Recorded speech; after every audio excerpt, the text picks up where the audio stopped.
Los medios de comunicación y el actual presidente de Colombia, Gustavo Petro Urrego, han tenido diversas controversias y desacuerdos a lo largo de su mandato, iniciado en agosto del año 2022, particularmente sobre la percepción de la libertad de prensa, la objetividad periodística y a la lucha por la definición de la verdad en el espacio público.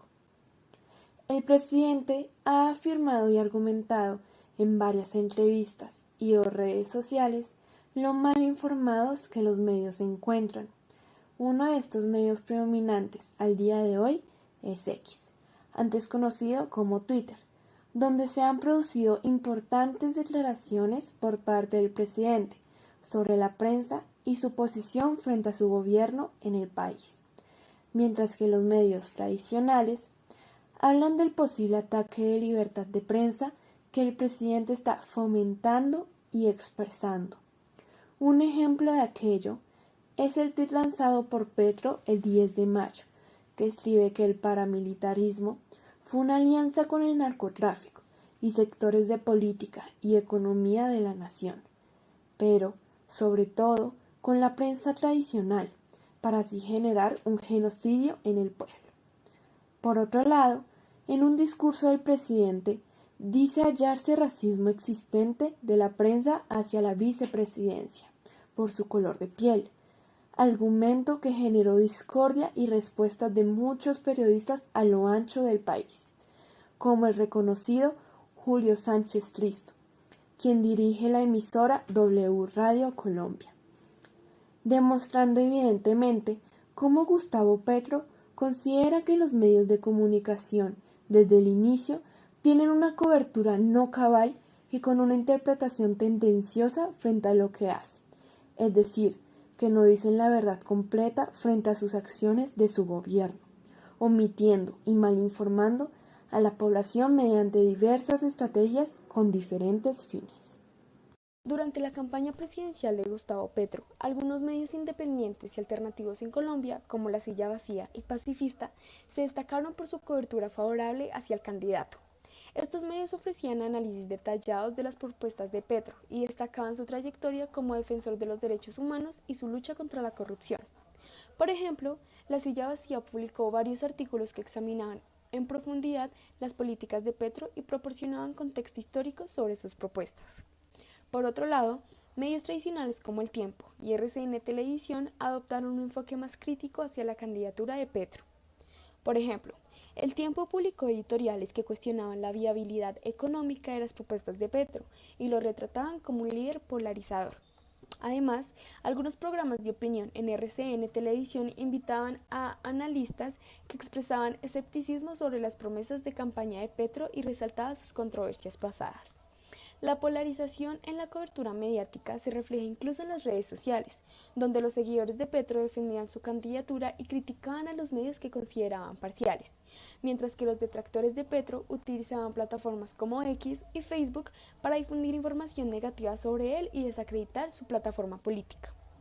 La campaña presidencial de Gustavo Petro estuvo marcada por una cobertura mediática polarizada, con algunos medios respaldando su candidatura y otros siendo críticos hacia él. Esta divergencia en la cobertura contribuyó a la polarización política en Colombia y a la formación de opiniones entre los votantes. Si hablamos en el ámbito de medios internacionales, por ejemplo, CNN es un canal de noticias estadounidenses el cual ha sido objeto de críticas de diversas fuentes, tanto de aquellos que perciben un sesgo liberal como de aquellos que argumentan que tiene inclinaciones conservadoras en ciertos aspectos políticos. En su artículo, Petro ordena que Colombia suspenda la compra de armas a Israel tras muerte de civiles que esperaban comida en Gaza, presenta la información de manera bastante objetiva y descriptiva, informando sobre las acciones anunciadas por el presidente Petro en relación con la suspensión de la compra de armas a Israel. Ahora bien, RT Noticias, el cual es un medio financiero y respaldado por el gobierno ruso y ha sido caracterizado por algunos observadores con la inclinación hacia la izquierda o progresista en su cobertura. En alguno de sus artículos que menciona el presidente Petro se tiene un sesgo crítico hacia su presidencia. Por ejemplo, en el artículo Petro cumple un año en la presidencia de Colombia, entre cambios profundos y una nueva crisis política. Se hace énfasis en los obstáculos y presiones que ha enfrentado por parte de la oposición para orillarlo a renunciar y también a las trabas que ha tenido en la implementación de las reformas, señalando que el periodo legislativo cerró en junio con un sabor agridulce. A continuación, la mención que hicieron sobre cómo Petro ofrece ayuda no militar a Kiev sin ningún sesgo. Ucrania, no con armas, no atizando una guerra entre hermanos. Bastante guerra entre hermanos hemos hecho nosotros como para meternos en otra similar. No, podemos ayudar en lo que hemos aprendido de la paz. Por ejemplo, en desminar el territorio, por ejemplo, en propiciar los diálogos que permitan salir de la guerra. Lo que dijimos ayer es, básicamente, estamos perdiendo el tiempo matándonos entre nosotros. Podemos observar que en estos dos reconocidos medios se mantiene una opinión bastante objetiva e informativa sobre las decisiones del presidente Petro, sin inclinaciones evidentes hacia un lado u otro. Es notable destacar que estos medios provienen de polos muy opuestos como lo son Estados Unidos y Rusia. La estrategia adoptada es la de ofrecer una información clara y crítica de manera objetiva.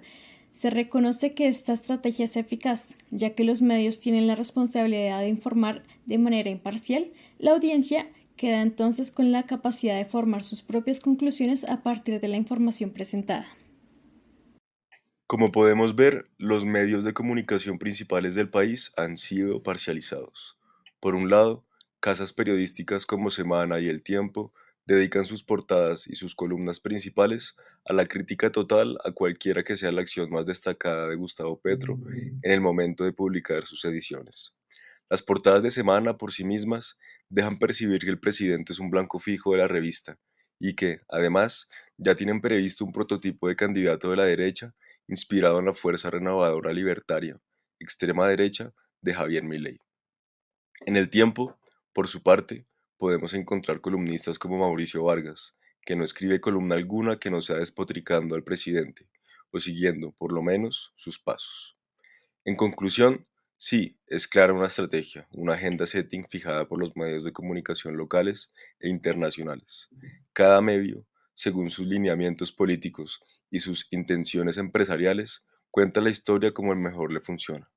Acerca de la pregunta si la audiencia se ha dejado manipular o no, yo, personalmente, diría que sí, exponiendo principalmente el caso actual del fiscal Barbosa y el supuesto ataque institucional que suponen los medios, estilo fake news, que está cometiendo Petro al postular sus candidatas a fiscal, acción que está estipulada en la Constitución colombiana del 91. Solo basta escuchar a la mayoría de colombianos para ver que fake news como esta han tomado poder, más de lo esperado.